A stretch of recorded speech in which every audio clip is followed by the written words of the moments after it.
Bien, buenos días a todos y a todas. Continuamos con el siguiente panel de modernización e innovación administrativas.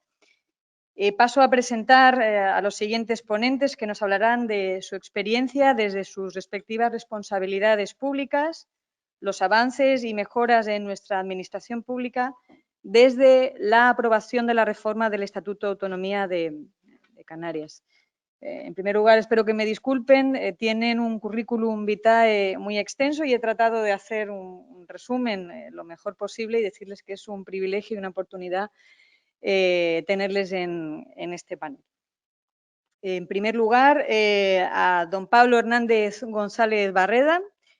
Él es director general de Modernización y Calidad de los Servicios de la Consejería de Administraciones Públicas, Justicia y Seguridad.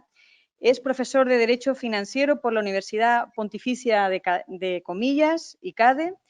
Ha sido además coordinador y secretario del Consejo Asesor de la Cátedra Deloitte ICADE de Tributación Empresarial y profesor en distintas universidades internacionales y escuelas de negocio como ESADE, Universidad de Viena, Oxford, Externado de Colombia, Universidad de Pekín, la Universidad Católica de Louvain, la Universidad de Nueva York y la Universidad de Harvard, entre otras. Ha sido también investigador visitante en la International Bureau of Fiscal Documentation y, por si no lo sabían además, ha sido el impulsor de nuestra aplicación Radar COVID, que se desarrolló durante la pandemia para la detección de los contactos positivos COVID 2019. Buenos días, Pablo, y gracias por estar aquí con nosotros. A continuación voy a presentar a don José Julián Istúriz Pérez. Él es el director general de Contratación y Patrimonio de la Consejería de Hacienda del Gobierno de Canarias. Ha sido director de Desarrollo Corporativo de Frader Inversiones S.A., director general corporativo de Grupo Hospitales San Roque, director gerente de Queen Victoria Hospital, director gerente de Alta Tecnología Sanitaria del Gobierno Vasco y gerente del Sistema de Emergencias Médicas de la Generalitat de Cataluña, entre otras responsabilidades públicas y privadas.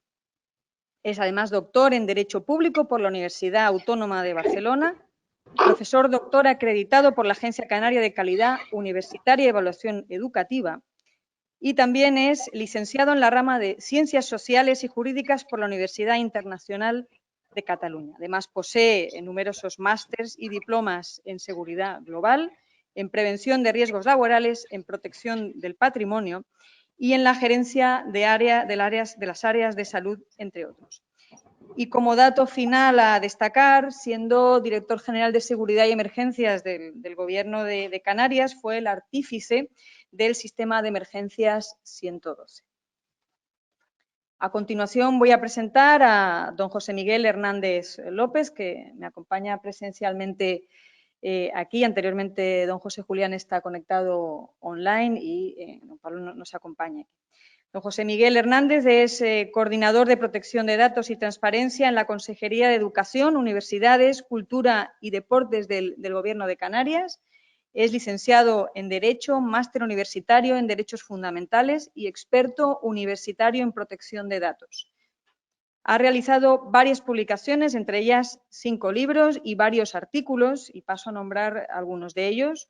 Uno es el derecho a la protección de datos personales en la doctrina del Tribunal Constitucional, Código de Transparencia y Derecho de Acceso a la Información Pública, o artículos publicados en la revista digital de la Agencia de Protección de Datos de la Comunidad de Madrid, Educar en Protección de Datos. Como profesor, ponente, director, coordinador y tutor, ha impartido numerosos cursos sobre protección de datos personales para los distintos institutos y organismos públicos como el ICAP, la SCAN o la Consejería de Educación del Gobierno de Canarias. También gracias por estar esta mañana aquí con nosotros, José. A continuación paso a presentar a doña Mónica Ramírez Barbosa. Actualmente es la jefa de Servicio de Selección y Provisión de Recursos Humanos de Personal Docente y Régimen Interior de la Dirección General de Personal de la Consejería de Educación, Universidades, Cultura y Deportes. Anteriormente desempeñó sus funciones como jefa de Servicio de Personal en la Consejería de Administraciones Públicas, Justicia y Seguridad. Ha sido también secretaria general técnica del Servicio Canario de Empleo, directora general de Recursos Humanos y Régimen Interior del Cabildo de Gran Canaria y secretaria territorial, entre otros. Es licenciada en Derecho, funcionaria de carrera con más de 20 años de servicio en la Administración Pública, tanto en el ámbito municipal como insular y autonómico, fundamentalmente en el área de recursos humanos.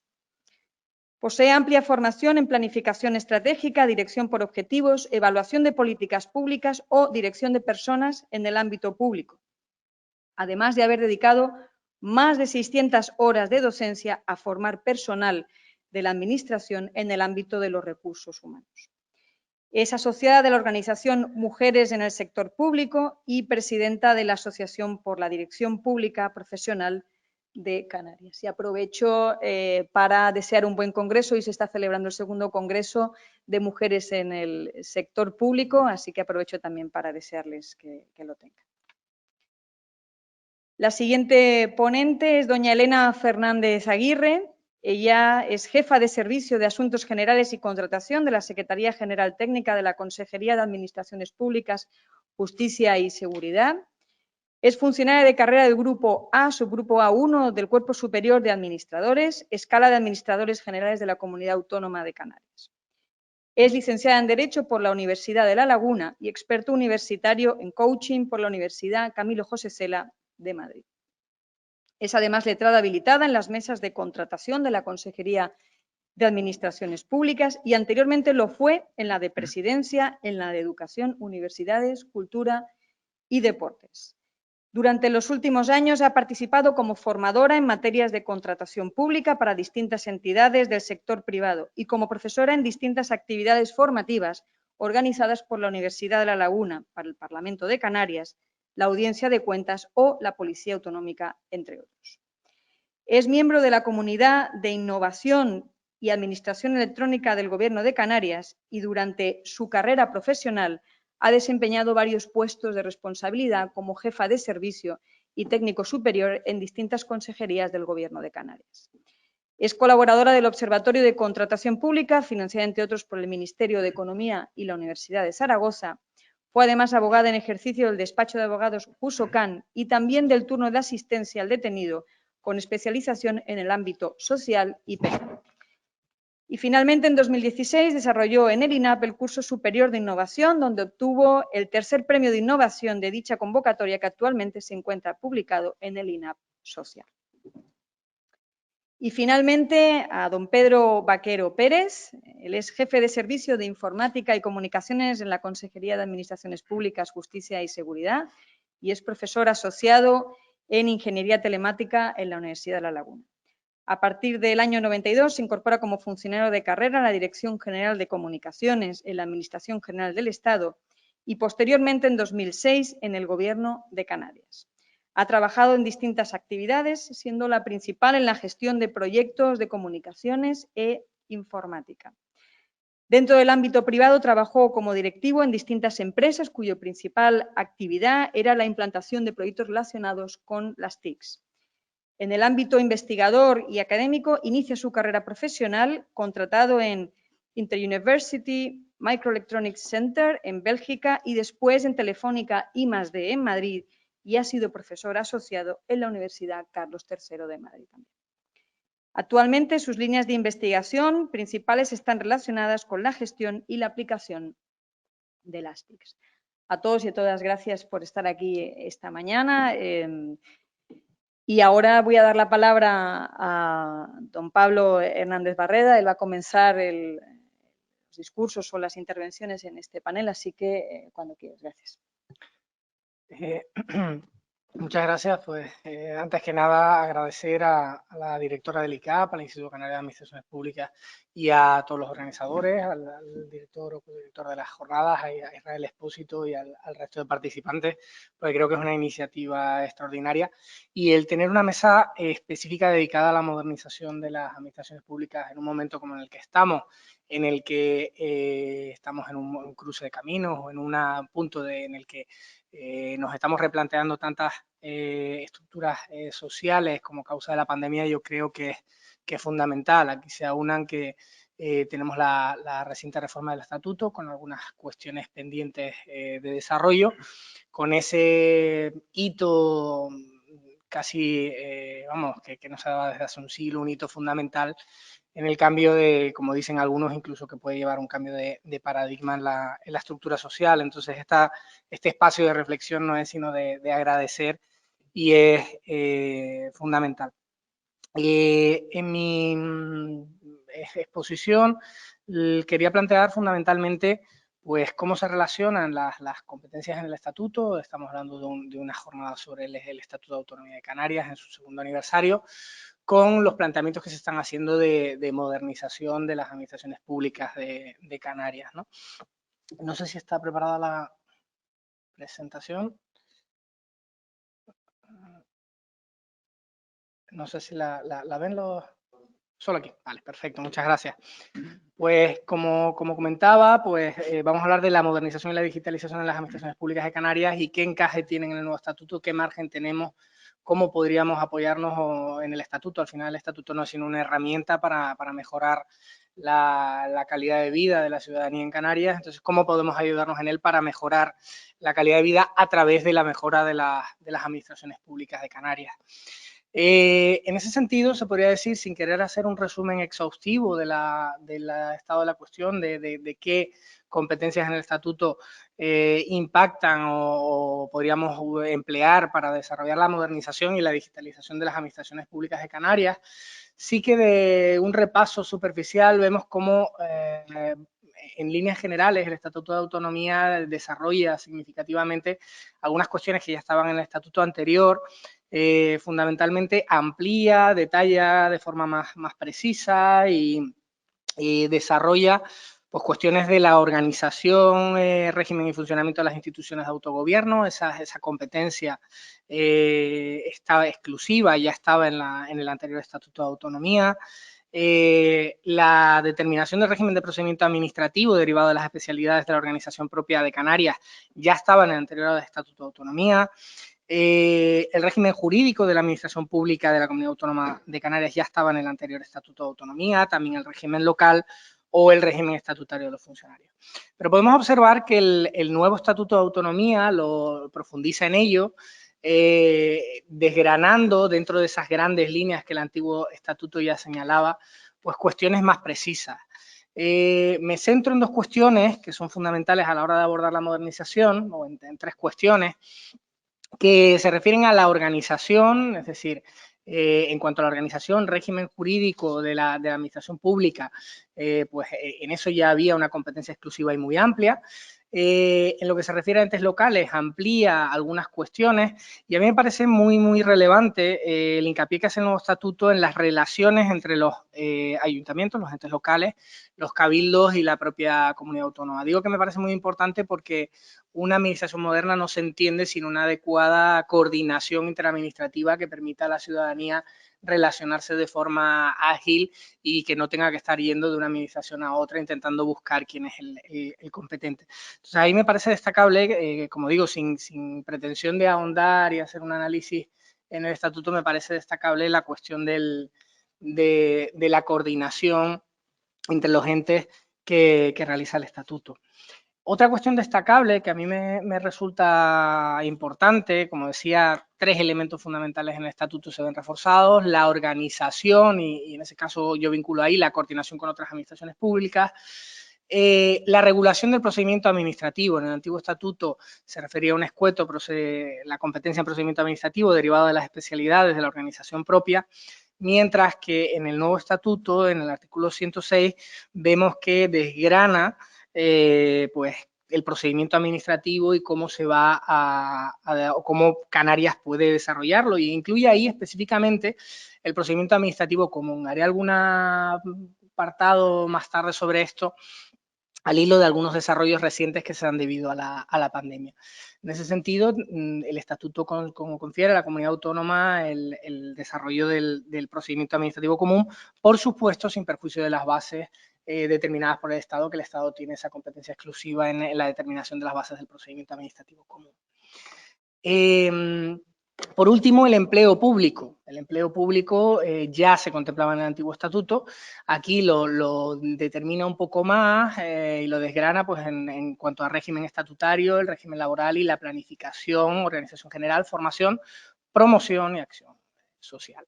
También esas tres cuestiones impactan directamente en tres aspectos fundamentales sobre los que opera la modernización, que es la estructura de gobernanza, la estructura de cualquier organización. Ahí estaríamos hablando de la parte de competencias en materia organizativa, la parte de procesos, en este caso hablamos de procedimientos en términos jurídicos. Esa es la otra gran pata sobre la que pivota el estatuto. Y las personas, el empleo público, los empleados públicos, así como el régimen, por supuesto, de los altos cargos directivos y predirectivos. Cubriría el estatuto, de alguna forma, las tres patas sobre las que tiene que operar la modernización. No quiero pasar a la siguiente parte sin hacer una pequeña referencia a la participación ciudadana y a la protección de datos. No sé si... Estoy viendo algo distinto de lo que... Bueno, ahora sí. En cuanto a la participación ciudadana, el estatuto le otorga competencias para regular los sistemas de participación y también los sistemas de participación en el ámbito de los entes locales. Y en protección de datos, pues nos otorga una amplia competencia en materias que tengamos título competencial, material sin perjuicio de las bases estatales. No sé si José Miguel más tarde hablará con detenimiento sobre esa cuestión. Lo destaco porque el modelo de administración al que se tiene que aspirar, pues sin duda se basa en los datos, se fundamenta en los datos o debe fundamentarse en una gobernanza basada en datos. Y por tanto ahí la protección de datos como límites al uso masivo de información de la ciudadanía tiene que tener un papel destacado. Como decía, el estatuto otorga unas amplias competencias en los tres pilares sobre los que tiene que pivotar la organización o cualquier organización: personas, procesos y gobernanza o estructura, arquitectura de la organización. Partiendo de la modernización, particularmente la digitalización, por hacer un pequeño excursus de en qué términos nos hemos movido hasta ahora, vemos cómo la Ley 11/2007 supuso un avance significativo, muy significativo, de la digitalización de las administraciones públicas, pero casi que se podría decir que fue una digitalización acelerada y por la fuerza bruta.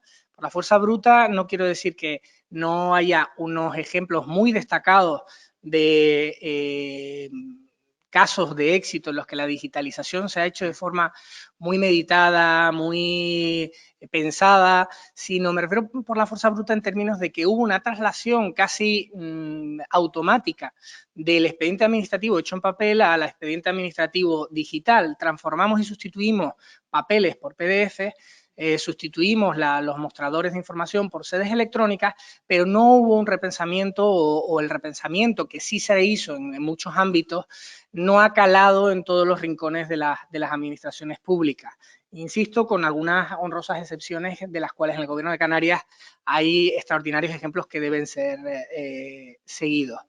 Entonces, por eso digo yo que hablamos casi que de una electronificación de la administración, una administración electrónica, pero que no es completamente digital. En ese sentido, al trabajar con PDFs, las bases de datos sobre las que operan, los back offices, las estructuras informáticas y de información, no nos olvidemos que son de información, y a veces damos el paso siguiente a las estructuras informáticas sin primero pensar en términos de qué es información lo que estamos trabajando. Esas estructuras trabajan sobre PDFs, de forma que, aunque habilitamos extraordinarios sistemas y los responsables informáticos hacen un esfuerzo encomiable en lo que se refiere a la interoperabilidad de sistemas informáticos, nos falta quizás una interoperabilidad funcional en la que hablemos un mismo lenguaje administrativo, pues de lo contrario lo que estamos haciendo es esos PDFs trasladarlos de unas bases de datos a otras, pero seguimos sin poder levantar o simplificar el factor humano. Aquí pongo el ejemplo clásico de que se plantea una solicitud a través de una sede electrónica que se incluye en un sistema informático y acabamos imprimiendo y trasladando a un expediente en papel. Por ello, el futuro de las administraciones públicas tiene que pasar necesariamente por esas 4 o 3,5 pilares de gestión de la modernización: la consolidación de sistemas, el cambio de procesos, El cambio de cultura y gestión del cambio, lo que se refiere a la forma de trabajar, los empleados públicos, los directivos y predirectivos, y el cambio de modelo de gobernanza, que curiosamente son 3 o 4 de los pilares, digo 3 y medio porque aquí separamos la consolidación de los sistemas informáticos, que no es más que una herramienta al servicio de los otros 3. Los otros 3 son pilares que se encuentran expresamente desarrollados y significativamente desarrollados en el Estatuto de Autonomía. Como conclusión preliminar a esta altura, puedo decir, el Estatuto de Autonomía es una buena herramienta que hay que aprovechar todo su potencial para poder pilotar la modernización de las administraciones públicas. El inconveniente en el que nos encontramos es que poco sobre procesos, sobre cultura y gestión del cambio, sobre cambio del modelo de gobernanza, está la ley. Tenemos mucho sobre administración digital, tenemos mucho sobre principios generales de gestión del cambio, de modelos de gobernanza, pero así como tenemos muy detallada la administración digital, estas cuestiones de cambios de procesos, de cultura y de modelo de gobernanza no está tan detallado. Y el Estatuto de Autonomía, en el campo que nos da de desarrollo de las bases establecidas por el Estado, es sin duda una oportunidad única para abordar y sentar las bases que deben determinar ese cambio en las administraciones públicas de Canarias. No voy a entrar en detalle en la cuestión de cómo hay que abordar cada una de esas cuestiones. Destacaba que hay que empezar a hablar mucho de interoperabilidad funcional. La interoperabilidad informática se ha desarrollado mucho, pero hay que hablar mucho de interoperabilidad funcional, hablar el mismo lenguaje administrativo en términos funcionales, hablar de temas que le interesan a la ciudadanía y no tanto de si esto es de una consejería de otra, en paralelo a la interoperabilidad informática. Tenemos que hablar de datificación, quizás tenemos que dirigirnos a un sistema dual, un sistema en el que se duplique el uso de la información y la información esté disponible en PDF. No podemos sustituir la lógica que impera en la forma de relacionarnos como humanos, y eso solo puede estar en un documento completo. El ser humano, en la lógica que utilizamos y estamos acostumbrados, es incapaz de asimilar los datos aisladamente. Por lo tanto, el PDF está aquí para quedarse, pero todos esos datos que están en PDF quizás también deben ser trasladados en paralelo a XML, o sea que quizás tenemos que abordar unos sistemas de archivo, unos sistemas de gestión de expedientes duplicados o binarios, en el sentido de que trabajemos en esa lógica que nos ha llevado a una resolución determinada, lógica funcional, y unos XML que nos permitan extraer los datos que sean necesarios para otros operativos. Hay que cambiar los procesos y ahí está fundamentado o es fundamental el procedimiento administrativo, y ahí hay que repensarlo desde cero. No nos vale trasladar el papel a un PDF, sino que tenemos que empezar a pensar si esos papeles eran necesarios o tenemos que tener una arquitectura distinta en la que los datos que nos suministran los ciudadanos en sí mismos valgan para tomar decisiones y esas decisiones se vuelquen en resoluciones. O directamente eliminar determinados trámites. En el análisis que se estaba haciendo de procedimientos en el Gobierno de Canarias hay determinados carnés que llaman la atención. No recuerdo, había un carné de podador de algún tipo de árbol que, sin perjuicio de que no quiero prejuzgar aquí en lo que compete a los órganos competentes responsables de esos procedimientos, pues sin duda cabría una reflexión sobre si esos podrían ser sustituidos por una declaración previa. Quiero hacer dicho esto, perdón, por último, el cambio de cultura en el que hablaba, pues tendríamos que hablar, se está hablando mucho en estos últimos tiempos de teletrabajo, pues habría que hablar mucho de dirección por objetivos, habría que hablar mucho de gestión por competencias, de funciones, incluso en el acceso al empleo público habría quizás que hablar de competencias, de que no solo se evalúen los conocimientos, que también son muy relevantes, sino también las competencias, y habría que buscar esquemas de evaluación de competencias similares a lo mejor a los que está haciendo la Unión Europea. En el campo de ¿por qué hago hincapié en estas cuestiones? Porque el modelo de presencialidad, el modelo de dirección a demanda impacta en la forma de dar servicio e impacta directamente en cómo se estructuran los procedimientos. Muy por encima, porque ya me está llamando la atención la moderadora cumpliendo con su deber, quisiera hacer hincapié en algunos procedimientos recientes que se han llevado a cabo en la administración pública en Canarias, como son el ingreso canario de emergencia o los procedimientos sancionadores en cuanto a COVID. Ahí hicimos ejercicio de las competencias en materia de procedimiento administrativo de las administraciones que nos otorga el estatuto, y ahí, pues, por un lado, hicimos una... A ver si lo está por aquí. hicimos un procedimiento innovador en el que se hacía, precisamente saben que para acceder a la administración electrónica, uno de los grandes, hay dos problemas fundamentales, uno es la brecha digital y el otro es que primero hay que acudir a una administración pública para validar el certificado. Entonces, en ese sentido, durante la pandemia, el acudir a una administración pública para validar el certificado era inviable y lo que hicimos fue, en ejercicio de las facultades de desarrollo del procedimiento administrativo común, en el Decreto Ley 6/2020, que regulaba el ingreso canario de emergencia, instauramos un sistema en el que, mediante una solicitud telefónica y el posterior registro por funcionarios habilitados, con una comprobación de identidad ex post mediante un análisis biométrico o la comprobación por intermediación de los datos aportados, pues llegábamos a la posibilidad de tramitar sin ni un solo papel a través de intermediación 31.000 solicitudes del ingreso canario de emergencia. En modo similar, en el decreto ley de sanciones COVID hicimos uso de las competencias en materia de procedimiento administrativo común para desarrollar un procedimiento abreviado simplificado. Aquí yo creo que es fundamental intentar estudiar, ahora que abordaremos los necesarios desarrollos del estatuto, estudiar esos límites que nos permite el nuevo estatuto para ver hasta dónde podemos llevar el procedimiento administrativo. No puede entenderse que el procedimiento administrativo único válido es el de la ley 39, porque de lo contrario supondría que esa competencia que nos atribuye el nuevo estatuto, su artículo 106, si no recuerdo mal, estaría completamente vacía de contenido. Ahí en el dictamen del Consejo Consultivo relativo a las sanciones COVID hacen alguna referencia y yo creo que es un debate que es necesario abordar para ver hasta dónde podemos llevar esa agilización de los procedimientos y esa adaptación de los procedimientos. Con todo, tiene que estar sujeto a un intenso debate.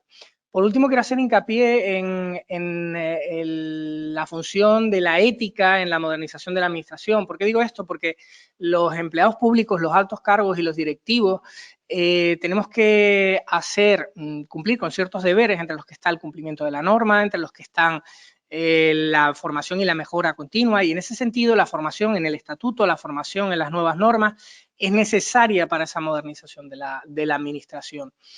A partir de ahí se nos van a plantear muchos retos de cómo vamos a utilizar esos datos masivos, cómo vamos a mejorar esos procedimientos dentro de nuestras competencias, protección de datos y seguridad, de lo que estoy seguro que hablará José Miguel en un momento.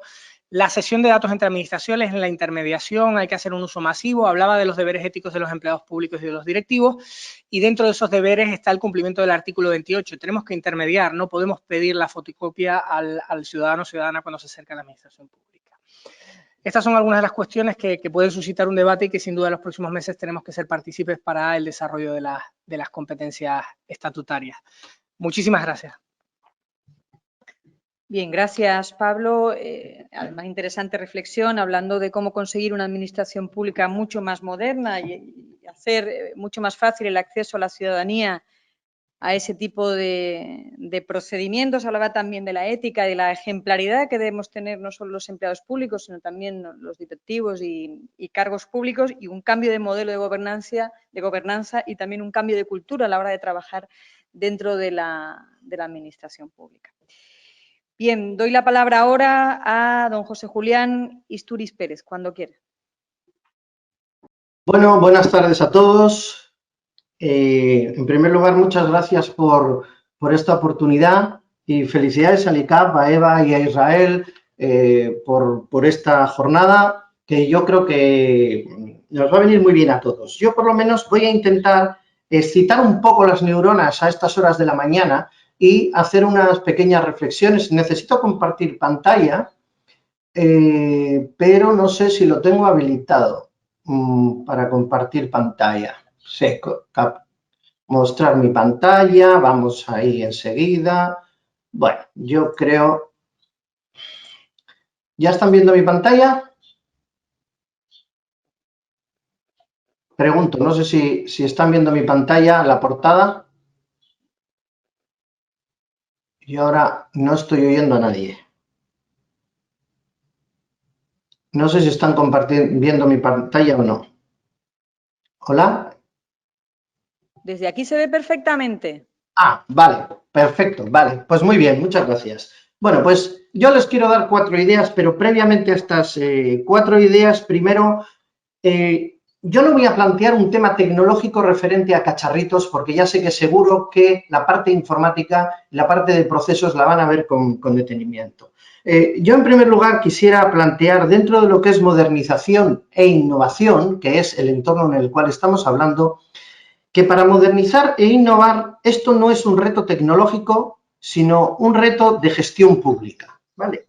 Es decir, por el hecho de que nosotros pongamos una determinada tecnología, esto no nos va a permitir cambiar, digamos, el sistema. Y aquí les ofrezco este artículo muy reciente, es de hace 17 días, publicado en La Vanguardia por el profesor Longo, que lo que nos viene a decir que con todos estos fondos europeos que nos vienen, si queremos ser eficientes, tenemos que aplicar no solo inversiones, sino inversiones y reformas. Y en este sentido, un grupo de 150 investigadores hacen una serie de propuestas al respecto de, bueno, por dónde debería de ir esto. Entonces, yo me voy a permitir, con su permiso, cuatro reflexiones. La primera es la que tiene que ver con orientación al usuario. ¿Qué significa esto? Es decir, si realmente queremos modernizar e innovar, toda nuestra acción como servidores públicos debe de estar orientada al usuario. ¿En qué términos? Pues, primero, en términos de ver al otro como la persona, ver al usuario, al cliente, al administrado, al paciente, en el caso de los servicios sanitarios, como una persona y no tanto como un número. En segundo lugar, algo que puede parecer muy de perogrullo, que es escuchar. Oiga, ¿qué necesita usted? Ahora mismo sabemos, estamos viendo que hay colas en determinadas administraciones públicas y el ciudadano está preguntando, está diciendo, oiga, atiéndame. Por lo tanto, ¿qué necesita? ¿Qué necesita un autónomo? Un autónomo, por ejemplo, necesita que para hacer un trámite en la administración lo pueda hacer por sede electrónica y no personalmente, ¿no? Porque no puede dejar su trabajo. Por lo tanto, escuchar. Ese sería el segundo elemento dentro de esta orientación al usuario. O sea, preguntar qué es lo que necesita nuestro cliente, entre comillas, la palabra cliente, ¿no? Voy a huir del administrado. Ayer, en una reunión que tuvimos, a alguien se le escapó lo del administrado. Me parece que es un término ya muy anticuado. En tercer lugar, un trato de igual a igual. Esta posición paternofilial que tenemos en algunos momentos en la administración pública me parece peligrosa. Y además me parece especialmente peligrosa cuando lo aplicamos dentro, ¿no? Cuando lo aplicamos dentro. Esta relación que puede haber entre determinados centros directivos, unos con los otros de tutorinaje, donde de alguna manera hay determinados centros directivos que gozan con poner esto que a algunos les sonará, que se informa desfavorablemente, negrilla y subrayado. Para mí, cuando se informa algo desfavorablemente, negrilla y subrayado es el gran fracaso de los dos. Primero, de que a uno, de alguna manera, cuando se informa desfavorablemente es porque no ha cumplido la norma, parece ser, por la razón que fuera, porque la desconocía o porque la fuera, y el que informa desfavorablemente parece como que no le ha llamado por teléfono al compañero para decirle, oye, mira, ¿por qué no me corriges esto? ¿Por qué no me corriges lo otro? ¿No? A veces, en la propia administración, parecemos empresas distintas. Aunque pertenezcamos a la misma consejería, parece que somos empresas distintas, donde coger el teléfono y decirle al compañero, oye, cámbiame esto o te falta no sé qué, significa que tengo que hacer un proceso, tengo que mandar un escrito. Bien, por lo tanto, esta idea es tratar al usuario de igual a igual, como una persona que yo trabajo para ella y ella tiene unas determinadas necesidades. Y en último lugar, dentro de esta orientación al usuario es con excelencia. ¿Esto qué significa? Porque hablamos muchas veces de con excelencia. Para mí, la excelencia es superar las expectativas que tiene mi usuario. Mi usuario o mi cliente, si él espera una determinada atención, si yo la supero, es cuando estoy hablando de esta excelencia. Por lo tanto, esta sería la primera idea de la modernización e innovación, que nos orientemos realmente a la persona, ¿vale? En segundo lugar, la profesionalización. ¿Profesionalización de qué? ¿Profesionalización de estructuras? Sí, yo no me voy a extender mucho más aquí. Sí, ¿vale? Aquí tenemos tecnología, tenemos vídeo. Ahora bien, tenemos que modernizarnos y tenemos que actualizarnos. Me van ustedes a permitir, no puede ser que el Gobierno de Canarias, una organización como la que tenemos a fecha de hoy, esté utilizando LibreOffice, donde no son compatibles un ordenador con otro ordenador. Es decir, tenemos nosotros que barrer primero para casa, tenemos que modernizarnos nosotros nuestras propias estructuras, ¿vale? Por lo tanto, no estamos hablando de algo solo tecnológico, como decíamos anteriormente, sino de cambios de otro tipo. Y probablemente este que viene ahora es el más importante, la digitalización mental. Yo creo que nosotros en estos momentos somos bastante analógicos mentalmente, o por lo menos funcionamos analógicos mentalmente. Por lo tanto, en este sentido nos tenemos que adaptar a las nuevas tecnologías y abordar, como nos comentaba Pablo con anterioridad, a la interoperatividad funcional. Es decir, verlo todos desde el punto de vista funcional, no el decir esto me corresponde o esto no me corresponde. Miren, me van a perdonar, en el año 88 yo me incorporé a un determinado trabajo y mi secretario no recibía lo que llamaban plus de pantalla. Los más jóvenes del lugar no sabrán ni de qué les hablo. Bueno, pues el plus de pantalla era un plus que tenían los administrativos por usar ordenador. Parece mentira, pero era así. Vale, pues mi secretario en ese caso se negaba a utilizar el ordenador. Bueno, yo le dije, pues mandemos las cartas escritas a mano. Y empezamos a mandar las cartas escritas a mano. Evidentemente eso se solventó con el tiempo porque él mismo, a sí mismo, se autosuperó, ¿no? Por lo tanto, digitalización mental. La cámara web no se puede considerar ya como un accesorio. Es que es como el teclado. La cámara web es como el teclado, el ratón. Todavía tenemos centros directivos que consideran la cámara web como una inversión. Bueno, y yo digo, bueno, y el gasto, perdón, y la pantalla, y el ratón, y el teclado. En tercer lugar, la identificación con un proyecto. Si nosotros queremos profesionalizarnos bien, nos tenemos que identificar. El sentido de pertenencia tiene que volver, el sentido de pertenencia tiene que volver. O sea, uno tiene que sentirse satisfecho de ser empleado público, no por el hecho de que tenga una estabilidad laboral, que también, no digo que no, sino por el hecho de pertenecer a una organización puntera que permita desarrollar I+D y que permita realmente ser un prestigio institucional, trabajar ahí desde un punto de vista técnico-funcional.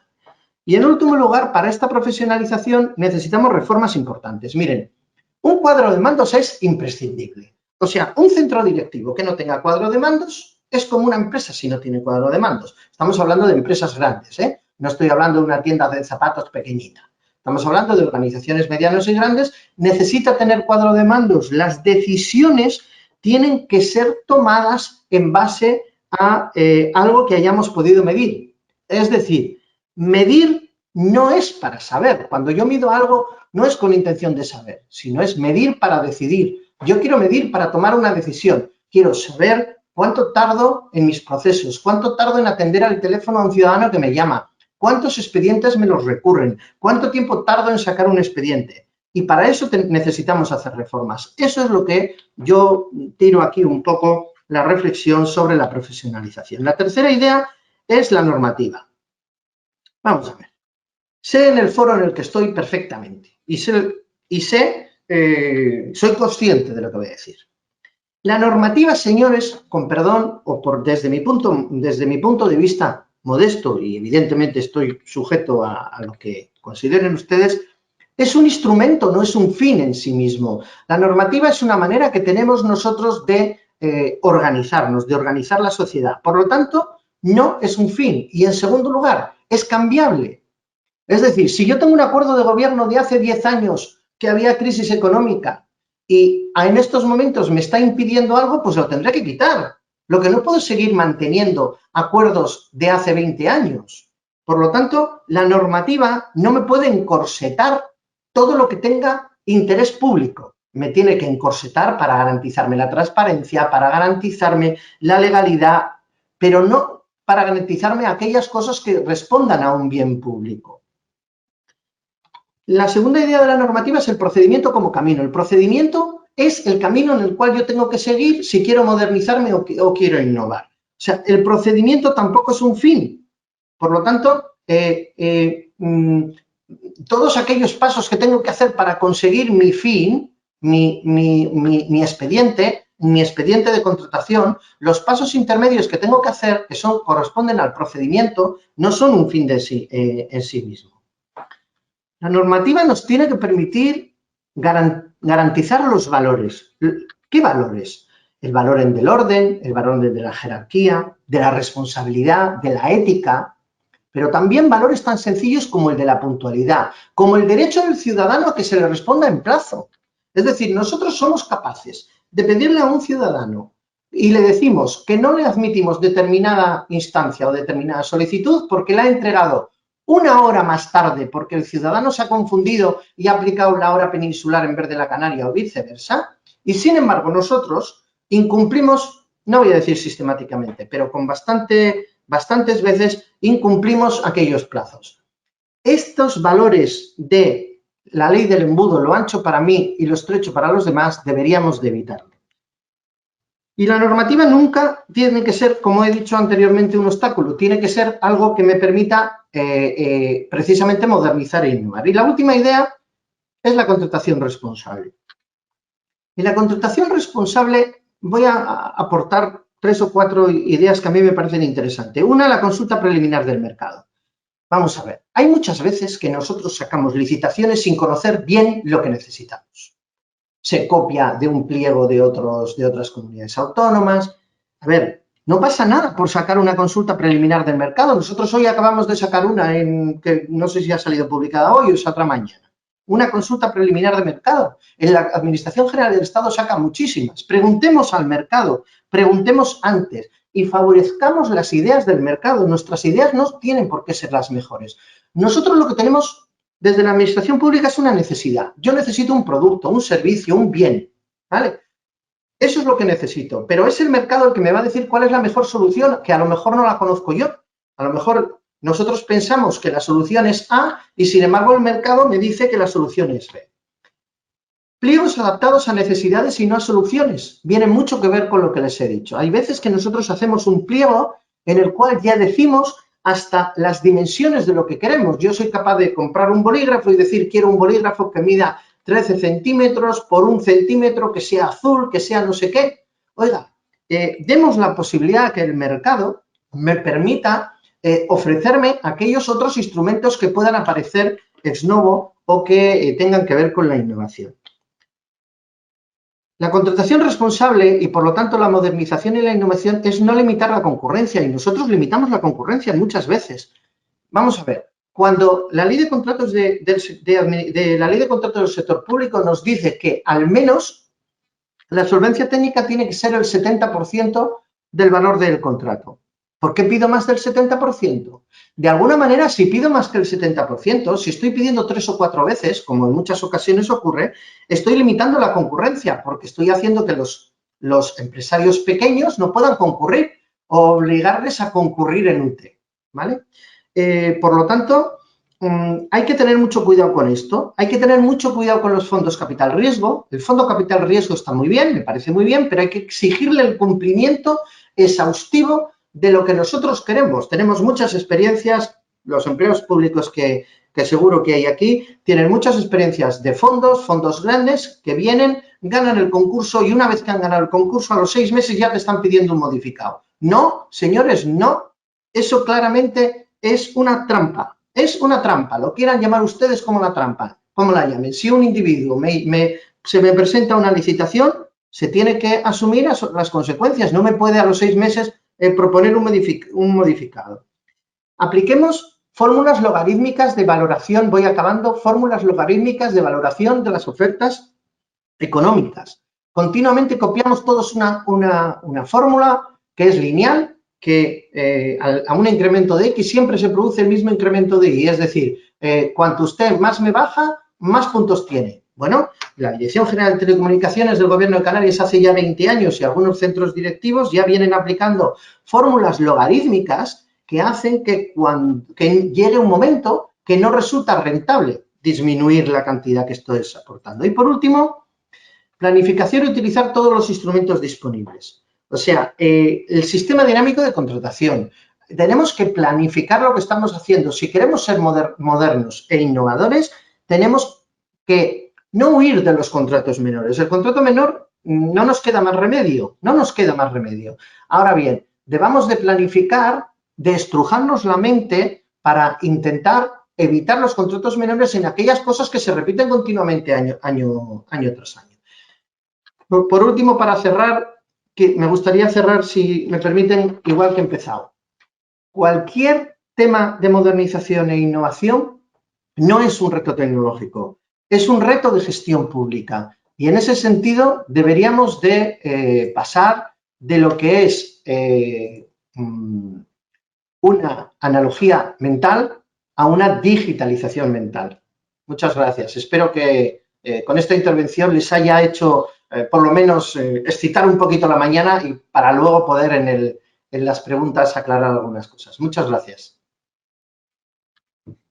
Bien, gracias José Julián. Interesantes además tus aportaciones. Hablabas yo creo que de humanizar la administración, del sentido de pertenencia dentro de los empleados públicos, que yo creo que también eso es importante a la hora de sentir que desarrollamos un proyecto que tiene continuidad y algo que yo recuerdo de mi experiencia en los ayuntamientos. Decías que los pliegos adaptados a necesidades y no a soluciones. Es verdad que eso debería ser así, pero luego en la administración local, por ejemplo, la inmediatez a buscar en muchas ocasiones soluciones hace que luego desarrollemos esos contratos, ya sean menores o mayores, para buscar una solución. Pero es verdad que deberíamos hacer pedagogía y hacerlos o trabajarlos en función de las necesidades.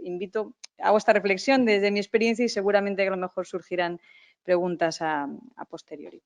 Bien, doy la palabra al siguiente ponente, que es don José Miguel Hernández López. Muchas gracias. Buenos días. En primer lugar, quiero agradecer a la organización la invitación para participar en esta jornada, en especial a Israel, a la directora del ICAP y a todo el ICAP por su organización y por su presentación y a todos los que asisten a esta jornada. Voy a centrarme en dos puntos que considero de máximo interés para la modernización de las administraciones públicas. Por una parte, el derecho a la protección de datos personales y por otra parte, la transparencia. En cuanto a la protección de datos, hay que señalar que el Supervisor Europeo de Protección de Datos ya en el año 2009 nos avisaba que nos desplazamos a una sociedad que se denomina sociedad de vigilancia, en la que cada transacción, cada movimiento de la ciudadanía puede dar lugar a un registro digital. Quizás no seamos del todo conscientes hasta qué punto está en riesgo la privacidad. Y esto ya lo señalaba de forma brillante la exposición de motivos de la Ley Orgánica 592, que fue la primera Ley Orgánica de Protección de Datos que tuvo el Estado español, que ya está derogada, pero que en su exposición de motivos señalaba cómo las fronteras de la privacidad, los límites en concreto del espacio y del tiempo, habían desaparecido y dejaban de protegernos. El tiempo impedía, hasta esta creación de esta nueva sociedad, impedía la creación de una historia ininterrumpida de la persona y el espacio evitaba que tuviéramos conocimiento de hechos que hubieran tenido lugar lejos de donde nos encontrábamos. Efectivamente, el tiempo y el espacio ya no nos protegen nuestra privacidad. Lo que hicimos hace 20 años se conoce hoy y lo que hacemos hoy se conoce en las antípodas. El tratamiento de datos personales en concreto de las administraciones públicas ha experimentado un crecimiento muy relevante, por otra parte necesario, para el desarrollo de las competencias que le encomienda el ordenamiento jurídico. Ya lo señalaba en la primera exposición el director general de modernización. Ahora bien, estos tratamientos deben de ser respetuosos con la normativa de protección de datos. Y ello implica, entre otras cuestiones, que las administraciones públicas están obligadas a informar a los interesados de forma sencilla e inteligible quién es el responsable de sus datos, para qué se tratan, cómo se tratan, y los derechos relativos al tratamiento de sus datos también debemos de informárselo. En este sentido, quiero mencionar el esfuerzo y dedicación de todas las personas que forman parte del Grupo de Trabajo Interdepartamental de Protección de Datos del Gobierno de Canarias para adaptar el Reglamento General de Protección de Datos y la Ley Orgánica de Protección de Datos. Es clave en organizaciones complejas saber canalizar la suma de esfuerzos hacia un objetivo común. Y en protección de datos, desde luego, todo el mundo cuenta. ¿Qué nos dice el Estatuto sobre esta materia, sobre la protección de datos? Pues le dedica dos artículos. Uno, el artículo 30, dedicado al derecho a la protección de datos personales. Pues bien, este derecho, reconocido en el Estatuto, hay que analizarlo de acuerdo con el nuevo marco regulatorio derivado del Reglamento General de Protección de Datos y de la Ley Orgánica que lo adapta en España, la Ley Orgánica 3/2018. Del Reglamento General de Protección de Datos, mencionar brevemente que tiene alcance general, es obligatorio en todos sus elementos y directamente aplicable en cada Estado miembro. El reglamento implica un cambio de modelo en toda la concesión de la protección de datos y quizás podamos resumirlo, concentrarlo para poder entender este cambio de modelo en la exigencia de responsabilidad proactiva que se recoge en el artículo 5.2 de este reglamento, donde se obliga a los responsables de los tratamientos, entre ellos, por supuesto, las administraciones públicas, a cumplir que los datos personales son tratados respetando los principios de licitud, lealtad, transparencia, limitación de la finalidad, minimización de datos, exactitud y limitación del plazo de conservación. Por otra parte, este reglamento también fortalece en general los derechos de los interesados, aparecen nuevos derechos como el derecho al olvido y otros son reformados como el derecho de acceso. Por su parte, la Ley Orgánica de Protección de Datos tiene un doble objeto: adaptar el ordenamiento al español al reglamento general y, por otra parte, garantizar los derechos digitales de la ciudadanía. Y en ese sentido, la Ley Orgánica de Protección de Datos, la Ley Orgánica 3/2018, dedica un título, el título 10, que recomiendo que consulten, que lo estudien, a estos derechos digitales. No los voy a mencionar todos, pero simplemente alguno de ellos, para que veamos la trascendencia que tiene. Por ejemplo, aparece el derecho a la desconexión digital en el ámbito laboral, con la importancia que tiene estos días. El derecho al olvido en las búsquedas de Internet, el derecho al testamento digital. En definitiva, el derecho a la protección de datos se ha ido configurando como un derecho fundamental y así aparece sin duda ninguna en el Reglamento General de Protección de Datos, en la Carta de Derechos Fundamentales de la Unión Europea y en la propia Ley Orgánica de Protección de Datos. El otro artículo que dedica el Estatuto a la protección de datos es el artículo 113, donde se dice que corresponde a la comunidad autónoma la competencia sobre protección de datos de carácter personal en aquellas materias que ostente un título competencial. Pues bien, la Ley Orgánica de Protección de Datos, la 3/2018, le dedica un capítulo dentro del título 7 de Autoridad de Protección de Datos, dedica un capítulo a las autoridades autonómicas de protección de datos.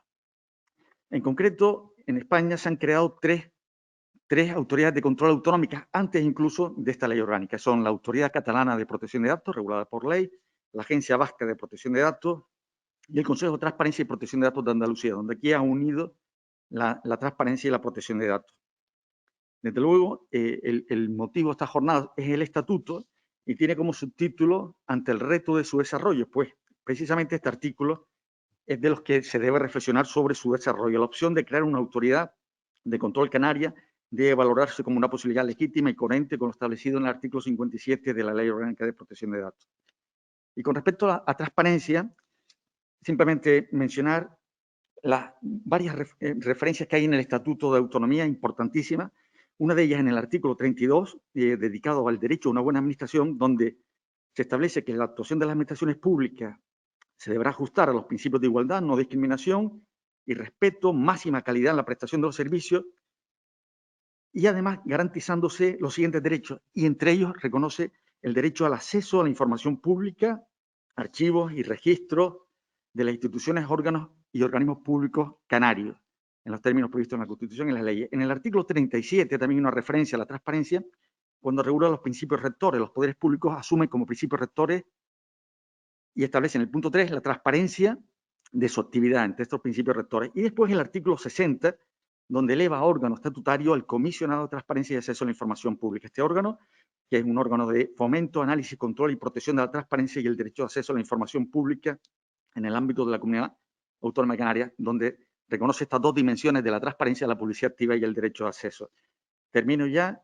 No hay duda de que debemos de valorar de forma favorable estas inclusiones referidas a la protección de datos y a la transparencia de nuestro estatuto, que son exigencias cada vez más presentes en la sociedad democrática y que debemos de tener muy en cuenta para la modernización de las administraciones públicas. Muchas gracias. Bien, gracias, José Miguel. También ha aportado interesantes temas, hablar de la protección de los datos personales como derechos fundamentales. Hablabas también del derecho al olvido. al de acceso y algo importante que ha pasado también en la pandemia, que es a la desconexión digital, sobre todo los empleados públicos, y algunos están aquí presentes también a la hora de medir o de controlar el tiempo que dedican al trabajo y que al final se ha incrementado debido a la pandemia en sus respectivos hogares. Muy bien, pues ahora doy paso a doña Mónica Ramírez Barbosa, así que cuando quiera tiene la palabra. Gracias. Muchas gracias, Eva. Buenos días a todos, a todas. En primer lugar, quería felicitarles también, me uno a las felicitaciones de los compañeros porque ha sido una magnífica organización la de esta jornada, muy interesante y muy importante, y agradecer su invitación. En este marco de debate yo me quería referir a la innovación y la modernización basada en las personas. También me remitiría a lo que acaba de comentar el compañero José Miguel respecto a lo previsto en el artículo 32 del Estatuto, que dentro de los derechos y deberes que establece el capítulo 2 se remite al derecho a una buena administración y conecta directamente con el principio rector que también cita el del artículo 37.3 sobre la transparencia en su actividad y el buen gobierno en la gestión pública. Esta disposición establece que la actuación de las administraciones públicas debe estar presidida por una máxima calidad y garantiza derechos, como los que también él ha citado, de información integral sobre los servicios y prestaciones, conocimiento del estado de tramitación de los asuntos, resolución de los asuntos en un plazo razonable, derecho al acceso de información pública y la formulación de quejas. Con esta declaración se sitúa a la ciudadanía en el centro, a donde debemos dirigir nuestros esfuerzos en la prestación del servicio público. Este mandato, pues, nos aboca a mejorar nuestro hacer, a entregarnos, comprometernos y aportar nuestra máxima diligencia para lo que es preciso e inexcusable que la tecnología avance y se ponga a nuestra disposición. Cumpliendo esta exigencia, además, estaríamos cooperando a lograr una administración fortalecida. Y con ello al objetivo de desarrollo 16, desarrollo sostenible número 16, de crear instituciones sólidas. Esto implica no solo la implementación, como decía también José Julián Isturi, de la implementación de herramientas y procesos tecnológicos, sino que ha de ir acompañada de un cambio en la forma de hacer las cosas, por lo que se ha de promover no solo la innovación tecnológica, sino una innovación organizativa. Esta innovación organizacional supone la incorporación de nuevos procedimientos, de prácticas, reparto de responsabilidades, generando un modelo de cambio, creando nuevas ideas y poniendo en práctica procesos que generen valor.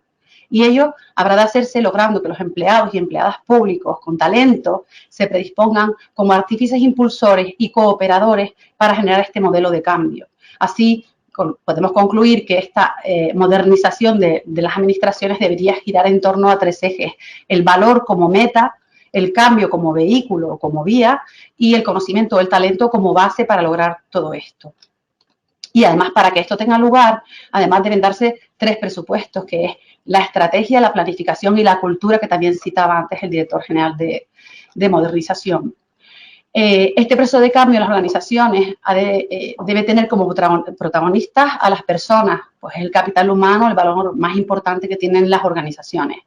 Para ello, los gestores de personal tienen por delante una compleja tarea en la que deben incorporar cambios en el ámbito de los recursos humanos que sirvan de impulso para la mejora interna, bajo mi punto de vista pasando del concepto de gestión puramente administrativa de las personas a una verdadera gestión integral de los recursos humanos.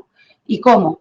Pues pasando de tener una visión estanca de los procedimientos en los que no fluye la información a una visión integradora de los procesos donde la información se comparte y es una gestión participativa, evolucionando de una gestión en base a las necesidades individuales a una gestión en base a las necesidades de la organización, donde la administración de la vida laboral pase a ser la gestión de la carrera profesional y la evaluación del desempeño, donde la planificación a corto plazo, donde hay carencia de objetivos, se convierta en la definición y comunicación de objetivos y la visión a medio y largo plazo, donde en el momento donde hay una ausencia de evaluación se pase a una gestión apoyada en indicadores, y donde hay un bajo o nulo alineamiento de la formación o de la capacitación a las funciones y perfil, se dedique a la evolución, o sea, evoluciones a una formación en la que se base en el análisis de los puestos de trabajo y en el desarrollo de carrera.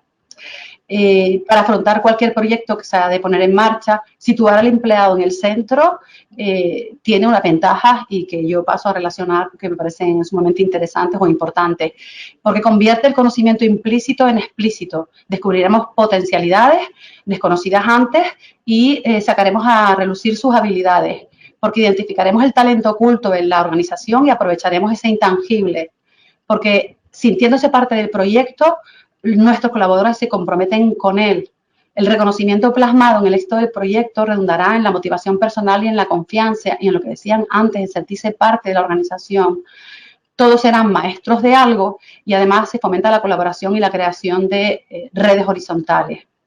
Por otra parte, será necesario contar con líderes transformadores, valientes, con capacidad de involucrar, con capacidad de comunicación y de ejemplo, que estén preparados para construir equipos consistentes, estructurados, competitivos y cooperativos.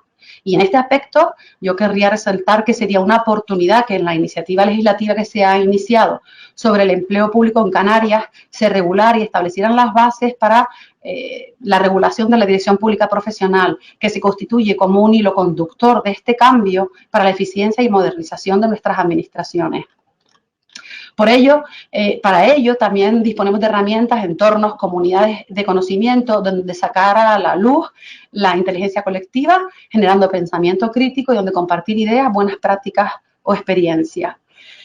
Para terminar, esta transformación organizativa debe ir acompañada de una adecuada capacitación de los empleados que habrán de reaprender y un diseño adecuado de los perfiles que se necesitan para conseguir una administración moderna, eficiente y cuyo fin es prestar un servicio público de calidad a la ciudadanía, en el que se eliminen trabas burocráticas, se agilicen y racionalicen los procedimientos, se impulse la participación y la transparencia y que tenga como eje la perspectiva de la ciudadanía.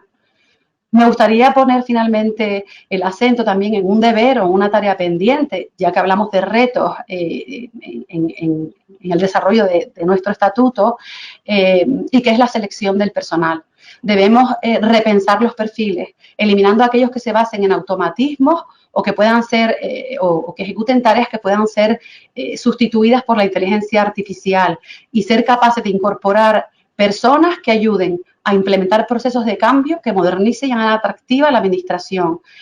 Personas que acrediten competencias, según yo las clasifico, de desarrollo, de desempeño o de relacional, como la capacidad dentro de desempeño, capacidad resolutiva, capacidad comunicativa, juicio, toma de decisiones o capacidad de negociación, y en cuanto a las relacionales, la inteligencia emocional, empatía, confianza, pasión o ética.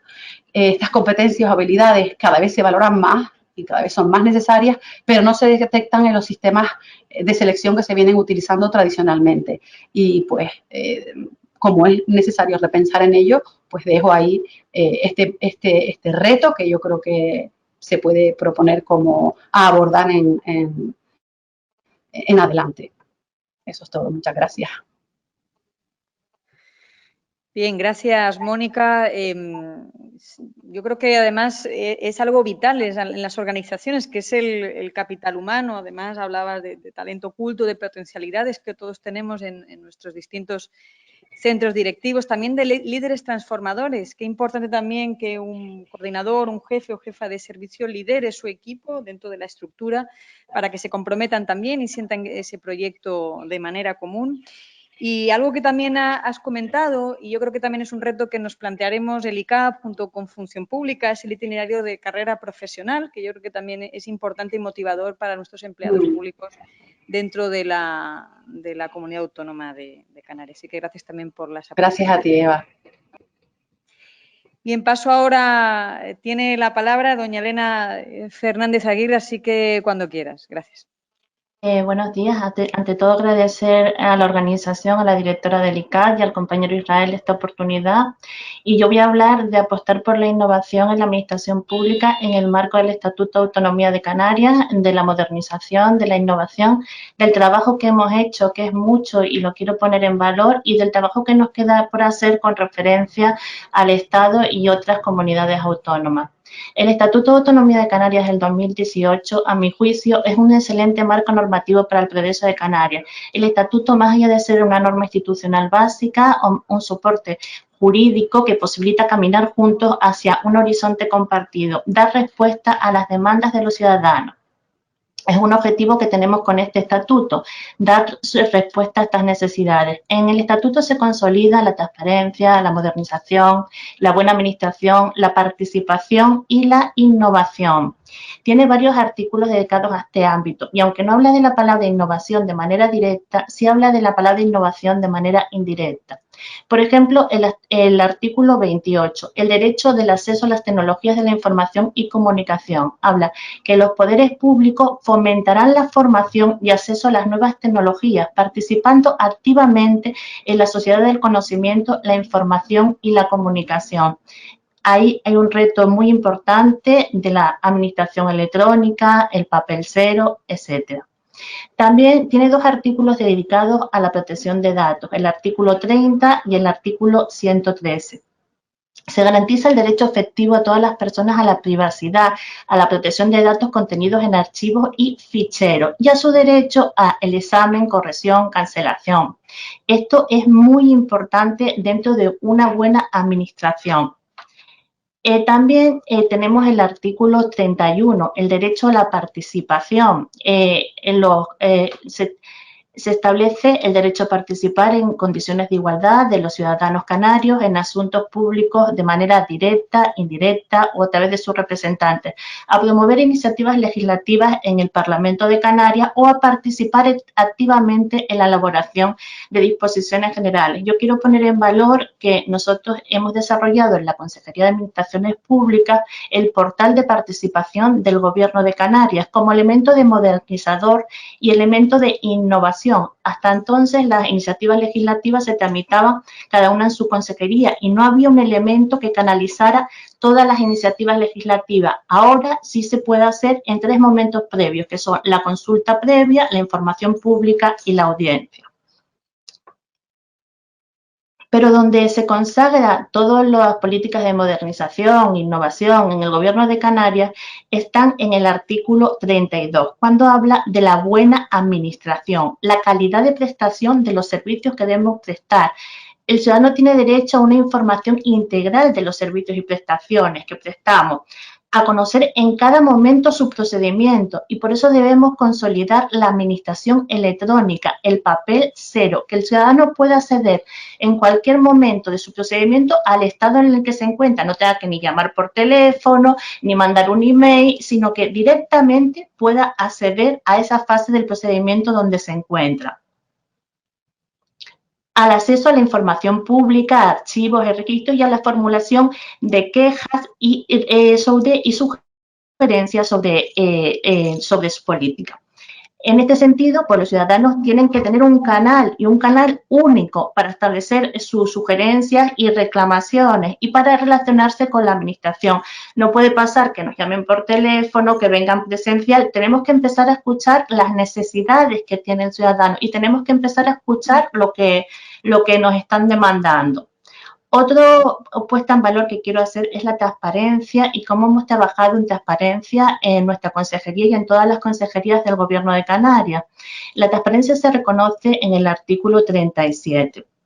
Desde el 2014, con la Ley 12/2014 del 26 de diciembre de Transparencia y Acceso a la Información Pública, desarrollamos a través de la Consejería de Antigua de Presidencia, ahora de Administraciones Públicas, toda la normativa referente al portal de transparencia y a las solicitudes de acceso a los ciudadanos. En un equipo que lideraban en aquel entonces Berta Pérez y Teodoro, el director general de Transparencia, creamos la Jurid, empezamos a automatizar datos del portal de transparencia porque nos dimos cuenta que los datos de origen no estaban automatizados, entonces al principio teníamos que subir los datos manualmente y empezamos a hablar con los centros directivos para automatizar esos datos y empezaron a hacernos las evaluaciones de transparencia, tanto de transparencia internacional como del comisionado. En principio sacábamos una nota media, pero fuimos subiendo en esas evaluaciones cuando empezamos a dar al ciudadano lo que necesitaba, la información que necesitaba, cuando respondíamos las solicitudes de acceso en plazo. Garante de esto fue el comisionado de transparencia, que es el órgano de fomento, análisis, control y protección de la transparencia y el derecho de acceso a los ciudadanos. Él nos ha estado apoyando durante todo este proceso. Pero donde se ha culminado y hemos visto todo el trabajo que hicimos durante años y ha dado sus frutos, aunque sea un hecho malo, es durante la época del COVID. Durante la crisis del COVID nos hemos dado cuenta que se combinaron las actuaciones tecnológicas que protegieran la salud de los empleados públicos con la continuidad de la prestación de los servicios públicos esenciales. De cara, se habilitaron procedimientos electrónicos de la ciudadanía, que ha explicado el director general de Modernización y Calidad, y se ampliaron las líneas telefónicas en ámbitos muy importantes como el empleo, la salud y las políticas sociales. Empezamos a dar respuesta a las necesidades que tenía la ciudadanía. La rápida respuesta de la administración pública y el esfuerzo de los equipos profesionales que habían estado preparados durante el año se adaptaron a la transformación cultural y organizativa que estábamos viviendo y que estamos viviendo. Y este escenario ha ofrecido la oportunidad de renovar el modelo de gestión y a su vez ofrecer mejores servicios a los ciudadanos. Nos queda mucho por delante, pero hemos avanzado durante la pandemia. Antes habíamos desarrollado la estrategia marco de gobierno abierto, que la quiero nombrar y también poner en valor, que posibilitaba la incorporación del gobierno abierto a la cultura organizativa, en los ejes de gobierno abierto propiamente dicha, innovación y conocimiento corporativo, y se reforzaban pilares como la excelencia en las organizaciones, las personas, la estrategia y los procesos. También habíamos desarrollado una cultura de dirección por objetivos que tuvo un proyecto piloto en el Servicio Canario de Empleo y nosotros también la empezamos a desarrollar en nuestra consejería, de la mano de la administración electrónica y la capacitación profesional. Y finalmente trabajamos mucho en el eje de la transformación digital. Pero ¿hacia dónde tiene que ir la administración? ¿Hacia dónde ha ido el Estado y otras comunidades autónomas? Es necesario crear una cultura de innovación que permita formar agentes de innovación y células de innovación que desarrollen e implanten proyectos innovadores en la administración pública. Muchos de los conocimientos en innovación, casi todos, están de la mano de los empleados públicos y es necesario buscar el talento. Es necesario repensar el modelo de organización que tenemos e ir hacia el camino de la profesionalización. En este sentido, nosotros dentro del plan de formación del Instituto Canario de Administraciones Públicas del 2018, creamos una CAP de innovación en la administración pública, de innovación y empezamos a analizar lo que se había hecho de innovación hasta entonces. La CAP concluyó que había muchos proyectos de innovación, estos proyectos de innovación estaban muy dispersos y el nivel de lo que se entendía por innovación todavía era bajo. Había que realizar una estrategia de innovación, porque muchas personas confundían, o empleados públicos, lo que era la modernización con la innovación. ¿Hacia dónde van otras comunidades autónomas en los procesos de innovación? Pues se han concretado en los procedimientos internos. Nosotros nos hemos basado mucho en los procedimientos externos de cara al ciudadano y nos hemos olvidado un poco de los procedimientos internos, incluyendo la simplificación y la robotización, y lograr el papel cero.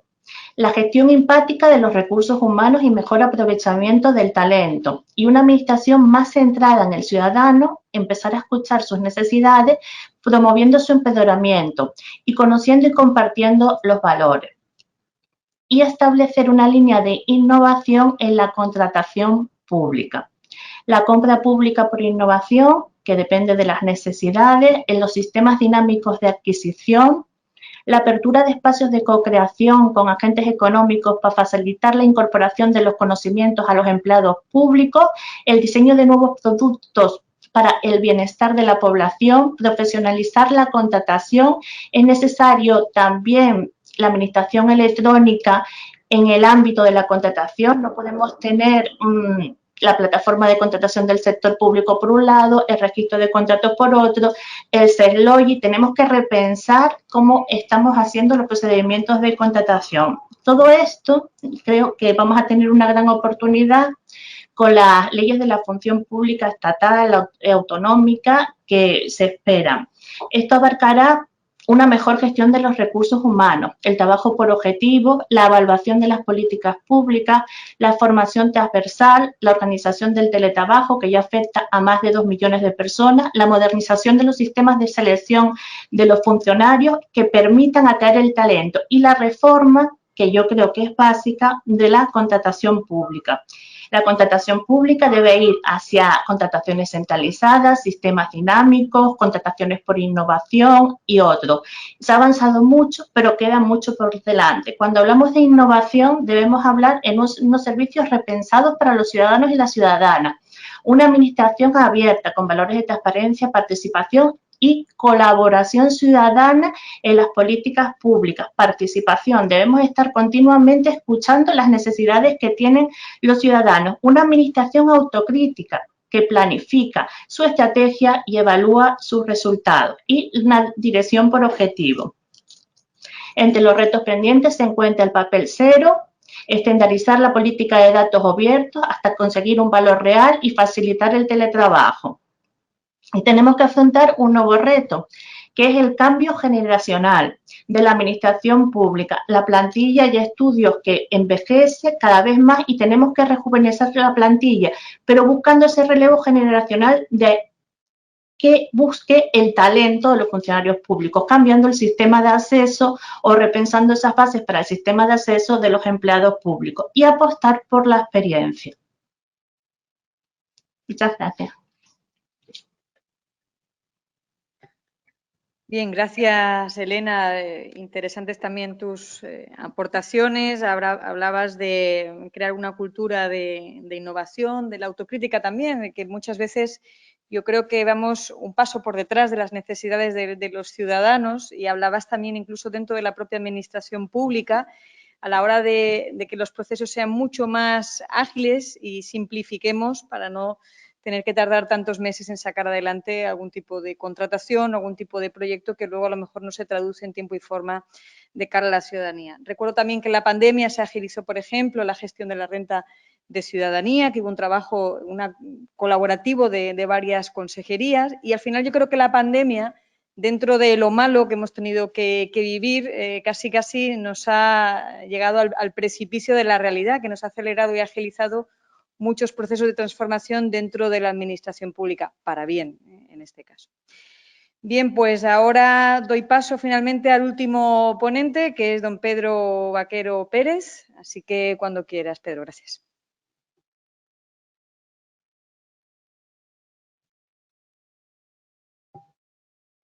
¿Y no se le oye?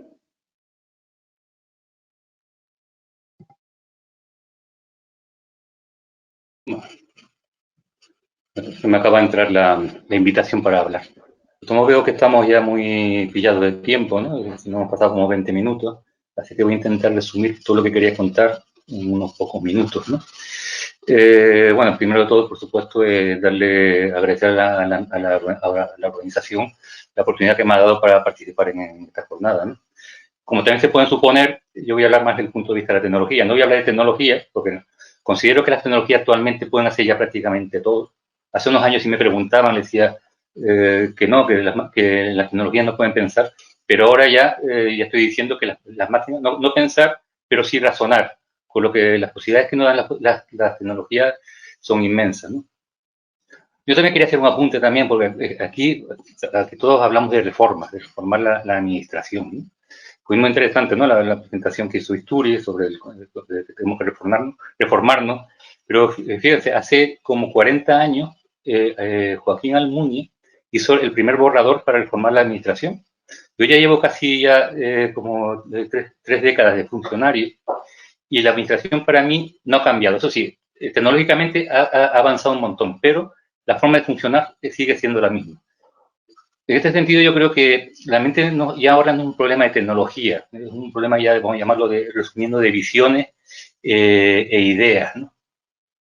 En la administración tenemos ideas, también tenemos tecnología, incluso si nos comparamos con otros sectores, podemos decir que tenemos dinero y también tenemos tiempo.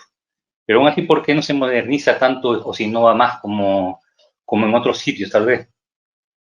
Bueno, si hay que responder a algo tan brutal como ha ocurrido con la pandemia, o dar respuesta a todas las visiones de modernización, innovación que existen aquí, que están circulando en la administración, yo entiendo que se requieren personas que conozcan las tecnologías.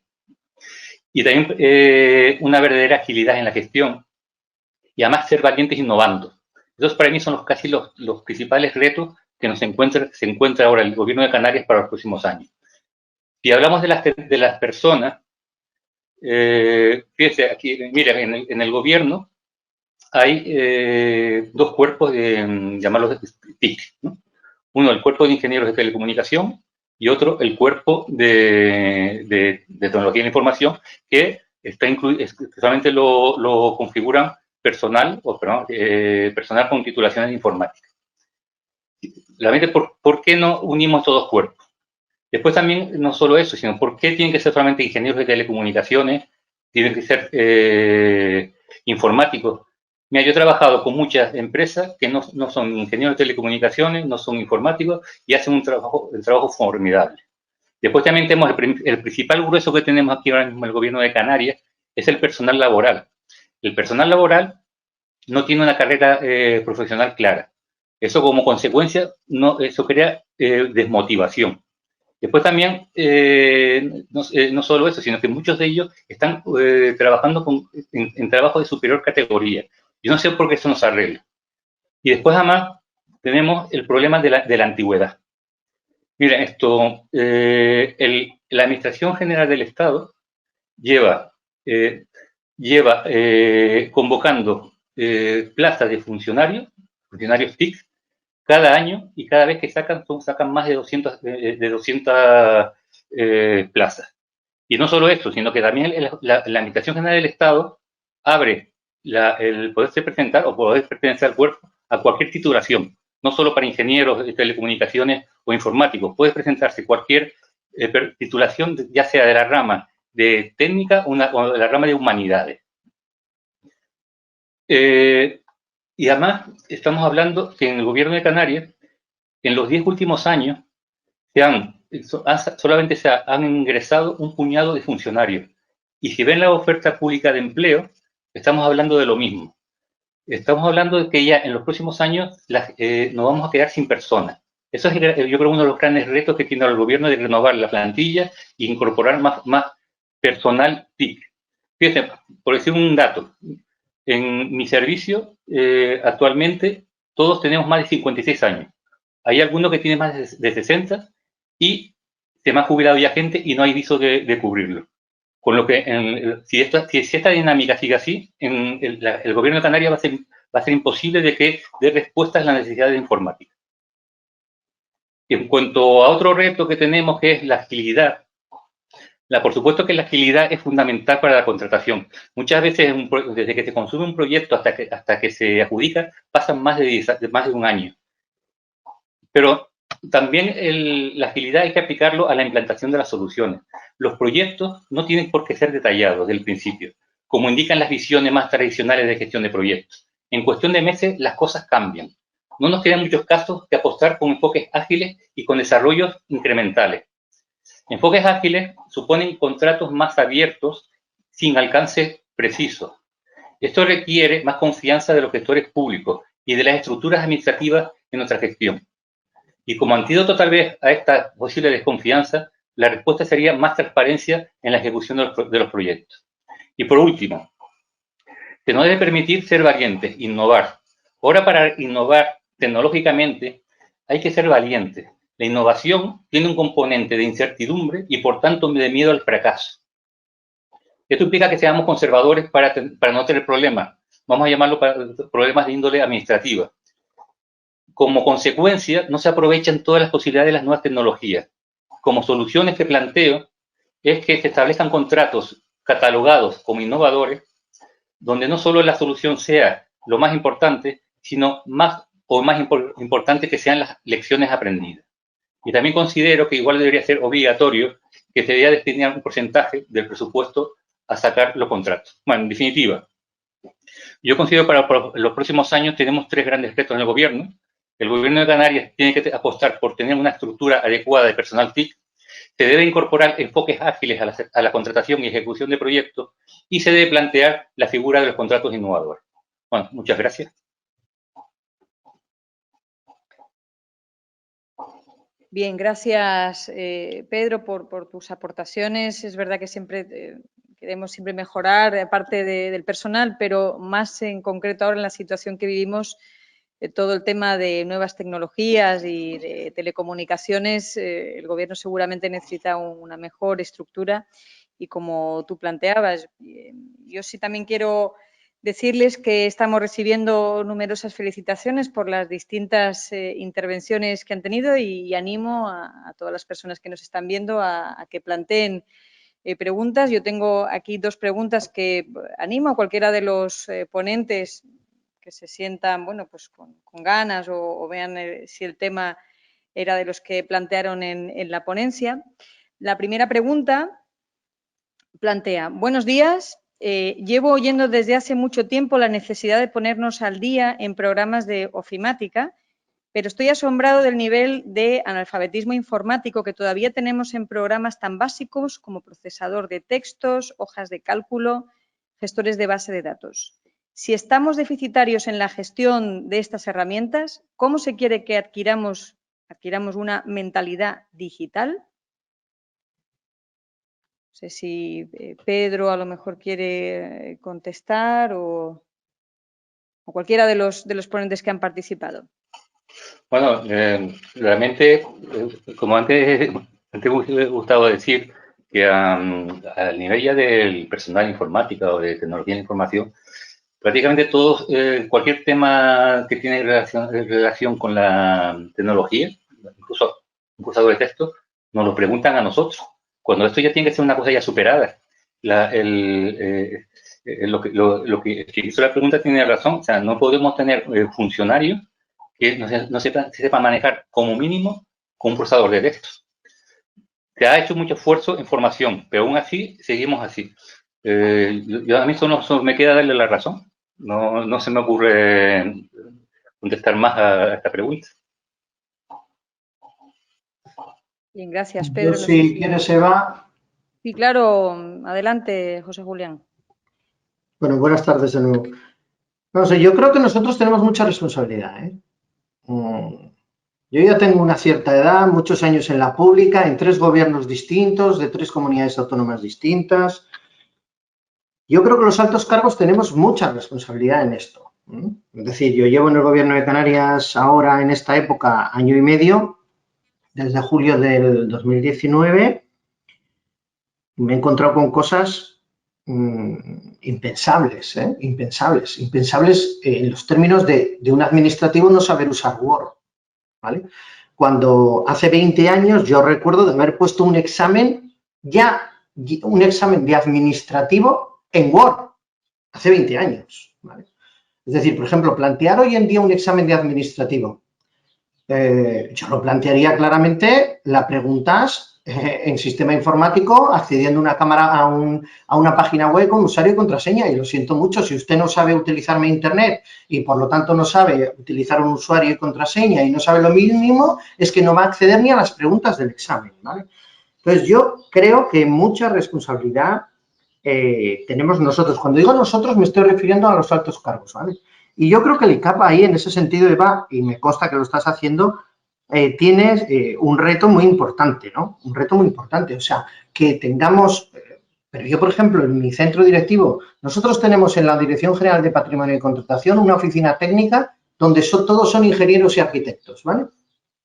Bueno, pues estos ingenieros y arquitectos estaban con LibreOffice, lo he dicho con anterioridad. Estaban con LibreOffice y cuando utilizaban el Excel y se lo pasaban a otro compañero que no tenía LibreOffice, sino que tenía el Microsoft Office, por poner un ejemplo, el profesional, no se podían entender entre ellos. Quiero decir que quejarnos está bien, me parece bien que nos quejemos, pero ya ha acabado el tiempo de quejarnos. O sea, en estos momentos tenemos que pasar a la resolución de las cosas. Y me ha gustado mucho la intervención de Mónica, mucho, porque siendo una jefa de servicio, o sea, no es un alto cargo, quien está hablando, Mónica no es no sé si lo ha sido, ni me importa, no sé si lo ha sido, pero está hablando una jefa de servicio, que es, digamos, un mando intermedio muy cualificado en la administración, y que te hable de equipos estructurados, competentes, competitivos, imaginativos, empatía, pasión, gestores valientes. A mí eso me encanta, porque es que necesitamos jefes de servicio así. O sea, yo estoy un poquito harto de los jefes de servicio pata negra. Me parece muy bien que todo el mundo sea pata negra. Yo probablemente en otra cosa igual me consideran que soy pata negra, no lo sé. Pero si tú eres jefe de servicio, eres jefe de servicio con todas las consecuencias. ¿Qué significa eso? Significa que jefe de servicio significa que eres como una especie de gerente de una unidad productiva. Diriges gente. Es un error absoluto, y ahí a Pablo y sobre todo a Laura Martín y a Ana, creo que es un error absoluto no tener una carrera profesional. O sea, pensar que la única carrera profesional posible es pasar jefe de negociado, jefe de sección, jefe de servicio, jefe de área o subdirector general y punto, y ya te mueres, y luego voy a ver si soy director general para consolidar el nivel. Este sistema hay que cambiarlo. Un jefe de servicio es un líder de una unidad productiva y puede ser un técnico estupendísimo y no tener ni idea de mandar. No puede ser jefe de servicio, yo lo siento. Un jefe de servicio tiene que tener capacidad de liderar.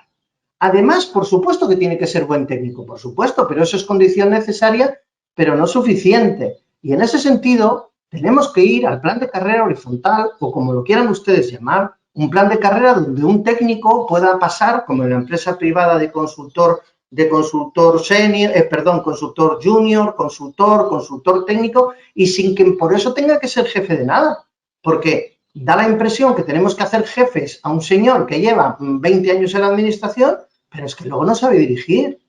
Entonces, claro, estos equipos estructurados, competentes, competitivos, imaginativos, supone que el proceso selectivo tiene que ser otro. No podemos seleccionar los jefes de servicio a currículum. O sea, yo quiero reunirme con mi candidato a jefe de servicio para ver no si me cae bien o me cae mal, no es un problema de cómo me cae, sino si encaja en el proyecto que queremos llevar y si encaja en el resto de compañeros, porque me puedo encontrar, y acabo, me puedo encontrar con un candidato a jefe de servicio técnicamente muy bueno, que sepa liderar, pero que no encaje en el resto de compañeros como jefes de servicio, pues yo no lo puedo seleccionar. Lo siento mucho, no lo puedo seleccionar, ¿vale? Igual me he extendido un poco en la respuesta, pero creo que el problema está en nuestras manos y nosotros tenemos la responsabilidad. Y los jefes de servicio nos tienen que ayudar mucho porque son los mandos intermedios de la organización.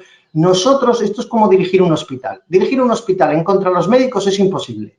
Pues dirigir la administración pública en contra de los jefes de servicio es absolutamente imposible. Les necesitamos, pero necesitamos que sean, como he dicho anteriormente, digitales mentalmente. Perdón por la extensión. Totalmente de acuerdo, José Julián. Como has nombrado a Mónica, para saber también su opinión y también a Pablo, así que por abrir un poquito el debate, Mónica.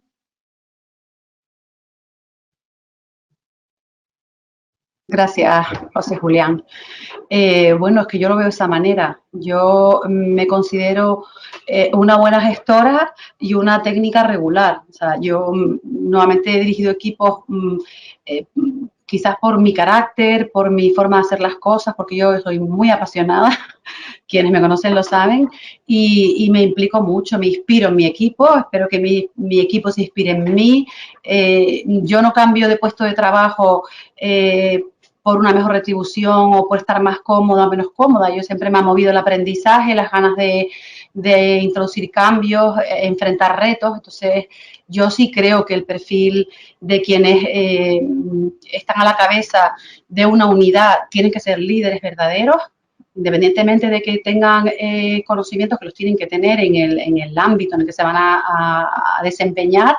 Pero es mucho más importante, bajo mi punto de vista, tener un equipo motivado, que al fin y al cabo es quien va a poner la parte técnica, jurídica, que es lo que va a hacer que el procedimiento sea correcto, pero que sea ágil, eficaz y demás. Es la otra parte, ¿no? La parte del desempeño, que es yo creo la que hay que potenciar. Gracias. Bien, gracias, Mónica. Pablo. Sí, la pregunta original de la cuestión de formación en ofimática y partiendo de ahí hacia otras cosas, yo creo que es indudable. Hemos trabajado desde que entramos en un informe sobre las necesidades, sobre todo de formación en materia ofimática, y de hecho estamos trabajando pues con el ICAP, además de algunos cursos desde la propia Dirección de Modernización. De hecho, habrán visto que en la plataforma se han puesto todos los cursos, se han compilado, se han sistematizado todos los cursos online que hay de ofimática, pero yo creo que hay que incidir ahí. Ahí también está el reto generacional que se plantea ante los próximos años y con las OPEs de los próximos años. Saben que casi un 30 y tantos % de la plantilla de la comunidad autónoma se jubilará en los próximos 10 años. Ahí hay un reto generacional importante que hay que abordar e incorporar cuestiones, como bien decía el director de Patrimonio, en los procesos de selección como un básico, como saber leer y escribir. O sea, la ofimática hoy en día es fundamental en la administración.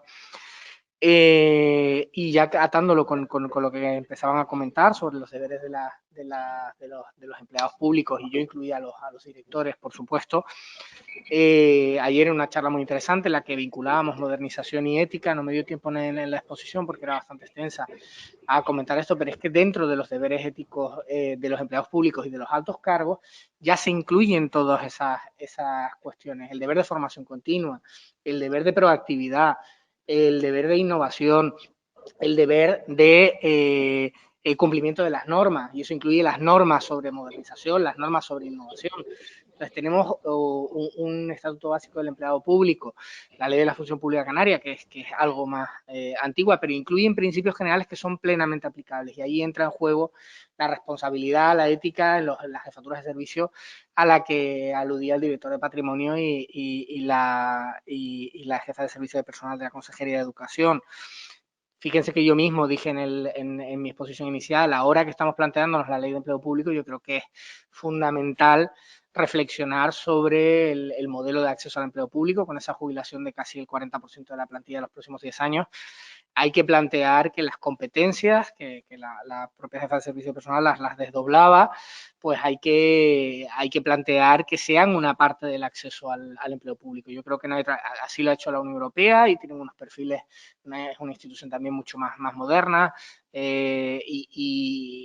no tiene esa vinculación histórica que tienen las administraciones españolas o nacionales, pero yo creo que incorporar todas las cuestiones de competencia, carrera profesional, tiene que haber un hilo conductor, pero sobre todo los jefes de servicio, su nombre lo indica delante, son jefes, y ahí hay que hacer recaer una responsabilidad ética junto, y no hay que olvidarlo, con los directores, que tenemos que asumir nuestra responsabilidad, además de abordar la cuestión directiva y predirectiva que también comentaba la jefa de servicio profesional de personas.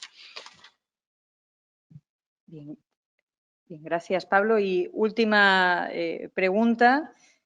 Se está hablando de la necesidad de la implicación, el sentido de pertenencia a un proyecto, sentirse identificado con un proyecto, y se acaba de decir, en opinión, en la anterior ponencia, el presidente del TSJ, que sobra todo el título 4 de nuestro nuevo estatuto. La pregunta es, ¿cómo se quiere lograr la implicación o que creamos si se dictan normas que no aplicables o que ya nacen viciadas? ¿No creen que existe demasiada normativización y poca efectividad en su aplicación? Me dirijo a Elena Fernández Aguirre y también José Miguel, si quiere intervenir. Gracias. Bueno, como he dicho al principio, en todo este proceso para dictar normas es básico la participación inicial en la consulta previa y la información, pero en la participación va más allá. Tenemos que escuchar las necesidades de los ciudadanos, implantar proyectos innovadores y implantar la cultura de la innovación, que según analizamos nosotros en la CAP era bastante baja. Entonces, tenemos que empezar a escuchar al ciudadano, empezar a escuchar a los empleados públicos, y cuando saquemos las normas y durante la tramitación de las normas, recoger esas opiniones que enriquecen al final la norma. Entonces, esto está dentro de las políticas de gobierno abierto y es una de las patas que tiene el gobierno abierto, la participación y la transparencia.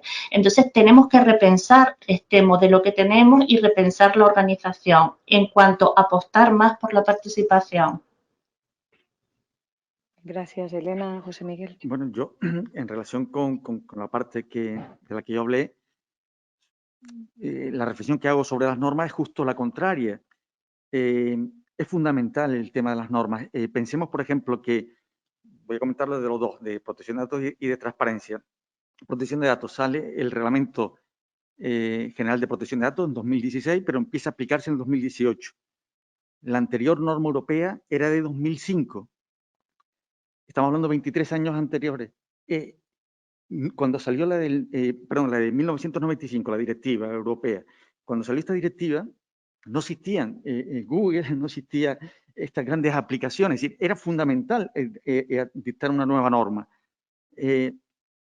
Y luego en España lo mismo, es decir, se dicta una nueva ley de protección de datos con otro enfoque totalmente distinto donde se incluyen todos estos derechos digitales que habíamos hablado antes. Por tanto, en el caso de la protección de datos ha sido fundamental que se dictaran nuevas normas en el ámbito europeo y estatal. Y lo que tenemos que hacer, eso sí, es adaptarnos y cumplirlas, ¿no? Con respecto al tema de transparencia, casi que la situación era peor. Es decir, cuando España dicta en el año 2003 la ley de transparencia, estamos hablando que era el país número 100 en estos rankings que hay. 100 países habían dictado ley de transparencia antes que España. O sea, era fundamental dictar una ley de transparencia. Y luego en Canarias se dictó en el año 2014. ¿Y cuál es la realidad? Que sin ser ninguna maravilla, pero se ha dado un impulso muy grande el tema de la transparencia. Está el comisionado, que se ha elevado ahora a órgano estatutario, pero el comisionado, desde que se creó con la ley del 2014, ha emitido informes anuales, se ha creado un índice de transparencia. Todos tenemos claro que tenemos que publicar lo que nos señalan las leyes de transparencia y se está haciendo de forma desigual a lo mejor en los distintos organismos de nuestras administraciones públicas, pero se está haciendo. Y por otra parte, cada vez el ciudadano es más consciente de que tiene a su vez derecho de acceso a la información pública. Yo creo, en los terrenos que yo he hablado, que tanto en protección de datos como en transparencia que se han dictado las normativas europeas, estatales y autonómicas han sido fundamental para garantizar y mejorar los derechos de los ciudadanos, ¿no? En otros temas no me atrevo a decir si es conveniente o no conveniente, pero de luego en estos dos, mi opinión personal es que han sido muy convenientes dictar estas nuevas normativas. Es más, ahora probablemente se habla de modificar la ley de transparencia estatal, de dictar los reglamentos de desarrollo, tanto a la Canaria, en fin, bueno, o sea, sigue en movimiento, pero vamos, yo lo veo como favorablemente, ¿no? Bien. Una punta y nada más ahí, la cuestión del avance en transparencia y en otras cuestiones que son en algunos casos, todo lo que se refiere a la transparencia, participación, etcétera, los países anglosajones y nórdicos tienen una ventaja significativa y les copiamos en muchos de estos aspectos. Hay que tener en cuenta que tiene que ser un proceso global.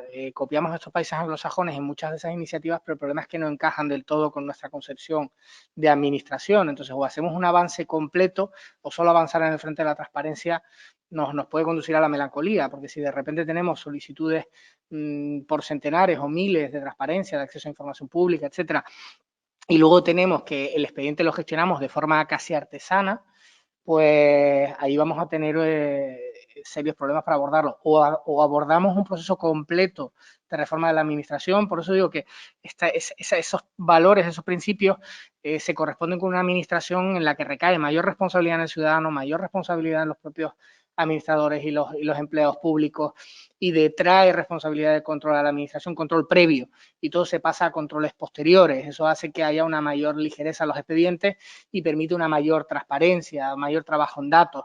Entonces yo creo que no hay que perder la perspectiva de que muchas de esas importaciones de mecanismos de gobierno abierto, digital, ético, que cogemos sobre todo de países nórdicos, responden a una realidad administrativa distinta, y nuestra realidad administrativa le hemos ido introduciendo estos elementos, pero algunos no acaban del todo de integrarse porque seguimos con una concepción de la administración pétrea, decimonónica, que siguió a la Revolución Francesa. Entonces yo creo que hay que ahí empujar todos los lados a la vez para poder realmente alcanzar esa administración. Bien, gracias Pablo. Y hoy acá concluimos el panel. Les pido disculpas, nos hemos ido un poco de tiempo, pero yo creo que las intervenciones y hoy el espacio de reflexión lo merecían. Quiero dar las gracias a todos los ponentes que han participado, y sé que podemos llegar a muchas conclusiones y han seguido llegando preguntas, pero yo creo que además lo han comentado todos los ponentes en la modernización e innovación de las administraciones públicas. En el centro de nuestra gestión debe estar siempre, deben estar las personas, creo que lo han comentado todo, el capital humano, el afecto, la cercanía, el que podamos trabajar la inteligencia emocional y al final así no solo conseguimos hacer un mejor trabajo dentro de la organización, sino que seguramente el ciudadano cuando viene a pedir cualquier tipo de información o lo hace a través de las plataformas digitales verá seguramente esa transformación. Así que nada, gracias a todos y a todas y que tengan buena tarde. Gracias a todos.